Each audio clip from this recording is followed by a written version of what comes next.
ಎಲ್ಲರಿಗೂ ನಮಸ್ಕಾರ. ದೇವಿಕಾ ಅಡುಗೆಗೆ ಸ್ವಾಗತ. ನಾನು ದೇವಿಕಾ. ಇವತ್ತು ನಾವು ಒಂದೊಳ್ಳೆ ನಾಟಿ ಕೋಳಿ ಫ್ರೈನ ಹೇಗೆ ಸುಲಭವಾಗಿ ಮಾಡ್ಕೊಳ್ಳೋದು ಅಂತ ನೋಡ್ಕೊಂಬರೋಣ. ಯಾವುದೇ ರೀತಿ ಕಾಯನ್ನು ಬಳಸದೆ, ಈರುಳ್ಳಿಯನ್ನು ಬಳಸದೆ ತುಂಬ ಈಸಿಯಾಗಿ ಕಡಿಮೆ ಸಮಯದಲ್ಲಿ ಮಾಡ್ಕೊಳ್ಬೋದು. ನೀವು ನಾಟಿ ಕೋಳಿ ಇಲ್ಲ ಅಂದರೆ ಮಾಮೂಲಿ ಫಾರಮ್ ಮೊಟ್ಟೆ ಕೋಳಿ ಬರುತ್ತಲ್ಲ, ಅದರಲ್ಲಿ ಕೂಡ ನೀವು ಇದನ್ನು ಮಾಡ್ಕೊಬೋದು. ತುಂಬ ಟೇಸ್ಟಿಯಾಗಿರುತ್ತೆ. ಒಂದು ಸಲ ಈ ರೀತಿ ಮಾಡಿ ನೋಡಿ. ಬನ್ನಿ ಹೇಗೆ ಮಾಡೋದು ಅಂತ ನೋಡ್ಕೊಂಬರೋಣ. ನಾನಿಲ್ಲಿ ಒಂದು ಕುಕ್ಕರ್ಗೆ 1 ಸ್ಪೂನ್ ಎಣ್ಣೆ ಹಾಕಿ ಒಂಚೂರು ಅರಿಶಿನ ಹಾಕ್ಕೊಂಡಿದ್ದೀನಿ. ಅದಕ್ಕೆ ಚೂರು ಕಾಯ್ದ ಮೇಲೆ ನಾನಿಲ್ಲಿ ಚೆನ್ನಾಗಿ ವಾಶ್ ಮಾಡಿ ಇಟ್ಕೊಂಡಿರುವಂಥ 1 kg ನಾಟಿ ಕೋಳಿ ಚಿಕನ್ನ ಹಾಕ್ಕೊಳ್ತಾ ಇದ್ದೀನಿ.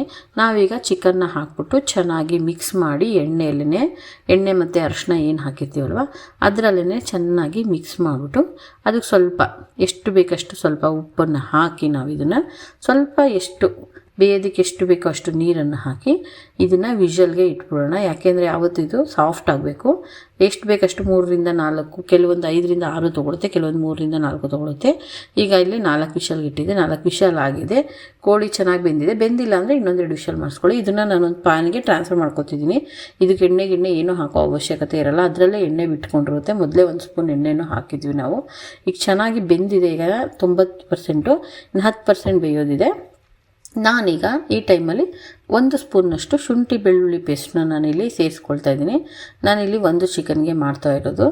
ಈಗ 1 ಸ್ಪೂನ್ನಷ್ಟು ಶುಂಠಿ ಬೆಳ್ಳುಳ್ಳಿ ಪೇಸ್ಟನ್ನ ಹಾಕೊಂಡ್ಮೇಲೆ ಇದನ್ನು ಚೆನ್ನಾಗಿ ಮಿಕ್ಸ್ ಮಾಡಿ 2 ನಿಮಿಷ ಚೆನ್ನಾಗಿ ಅದರ ಹಸಿ ವಾಸನೆ ಎಲ್ಲ ಹೋಗೋವ್ರಿಗೆ ನಾವು ಇದನ್ನು ಫ್ರೈ ಮಾಡ್ಕೊಳ್ಳೋಣ. ಮೀಡಿಯಮ್ ಫ್ಲೇಮಲ್ಲೇ ಇಟ್ಕೊಂಡು 1-2 ನಿಮಿಷ ಅದು ಚೆನ್ನಾಗಿ ಶುಂಠಿ ಬೆಳ್ಳುಳ್ಳಿ ಪೇಸ್ಟು ಹಸಿ ವಾಸನೆ ಹೋದ್ಮೇಲೆ ಇದಕ್ಕೆ ನಾನು 1 ಸ್ಪೂನ್ನಷ್ಟು ಖಾರದ ಪೌಡರು, 1 ಸ್ಪೂನ್ನಷ್ಟು ಧನಿಯಾ ಪೌಡರನ್ನ ಸೇರಿಸ್ಕೊಳ್ತಾ ಇದ್ದೀನಿ. ಇದನ್ನು ಅಷ್ಟೇ ಚೆನ್ನಾಗಿ ಮಿಕ್ಸ್ ಮಾಡಿ 2ರಿಂದ 3 ನಿಮಿಷ ಚೆನ್ನಾಗಿ ಬೇಯಿಸ್ಕೊಳ್ಳೋಣ ನಾವು. ಅದಕ್ಕೆ ಖಾರದ ಪುಡಿ ಒಗರು ವಾಸನೆ ಎಲ್ಲ ಹೋಗಿ ಖಾರ ಹಿಡ್ಕೊಳ್ಳೋ ಹಾಗೆ ಇದು ಚೆನ್ನಾಗಿ ಬೇಯಬೇಕು. ನೋಡಿ, ಮುಚ್ಚಿಬಿಟ್ಟು 2ರಿಂದ 3 ನಿಮಿಷ ಇಲ್ಲ 4 ನಿಮಿಷ ಬೇಯೋದಕ್ಕೆ ಬಿಟ್ಬಿಡಿ ಚೆನ್ನಾಗಿ. ನೋಡಿ, ಈಗ ಎಲ್ಲ ಬಿಟ್ಬಿಟ್ಟು ಎಣ್ಣೆ ಬಿಟ್ಕೊಂಡಿದೆ ಸೈಡಲ್ಲಿ. ಈ ಟೈಮಲ್ಲಿ ನಾವೇನು ಮಾಡೋಣ, ನಾನಿಲ್ಲಿ 2 ಟೊಮೊಟೊನ ಪ್ಯೂರಿ ಮಾಡಿ ಹಾಕ್ಕೊಳ್ತಾ ಇದ್ದೀನಿ, ರುಬ್ಬಿ ಹಾಕಿಬಿಟ್ಟು ನೀರು ಎಷ್ಟು ಬೇಕಷ್ಟು ಇದು ಮಾಡಿಬಿಟ್ಟು ಈ ಟೈಮಲ್ಲಿ ಚೆನ್ನಾಗಿ ಮಿಕ್ಸ್ ಮಾಡಿಬಿಟ್ಟು ನಾವು ಇದನ್ನು ಮೊದಲೇ ಉಪ್ಪು ಹಾಕಿರ್ತೀವಿ, ಉಪ್ಪೇನೂ ಹಾಕೋದಕ್ಕೆ ಹೋಗಬೇಡಿ. ಈಗ ಈ ಟೈಮಲ್ಲಿ ನಾವು ನಾಟಿ ಕೋಳಿ ಮೊಟ್ಟೆ ನಿಮ್ಗೆ ಗೊತ್ತಿರುತ್ತೆ, ಲಿವರು ಮತ್ತು ಮೊಟ್ಟೆ ಎಲ್ಲ ಇರುತ್ತೆ. ಮೊದಲೇ ಹಾಕಿದ್ರೆ ಅದು ಬೆಂದೋಗುತ್ತೆ. ಈ ಟೈಮಲ್ಲಿ ನೀವು ಇದನ್ನು ಹಾಕ್ಕೊಂಡ್ರೆ ಅದು ಕಲಸೋಗಲ್ಲ, ಒಡೆದು ಹೋಗಲ್ಲ, ಬೇಯ್ಕೊಳ್ಳುತ್ತೆ, ಸಾಕಾಗುತ್ತೆ. ಈಗ ಇದನ್ನು ಹಾಕ್ಬಿಟ್ಟು ಇದನ್ನು ಊರಿನ ಸಣ್ಣದು ಮಾಡಿ ಈಗ 10 ನಿಮಿಷಗಳ ಕಾಲ ಅದು ಚೆನ್ನಾಗಿ ಏನು ಮಸಾಲೆ ಇದೆ ಅದರಲ್ಲೇ ಚೆನ್ನಾಗಿ 10 ನಿಮಿಷಗಳ ಕಾಲ ಸಣ್ಣ ಉರಿಯಲ್ಲಿ ನಾವು ಇದನ್ನು ಬೇಯಿಸ್ಕೊಳ್ಳೋಣ.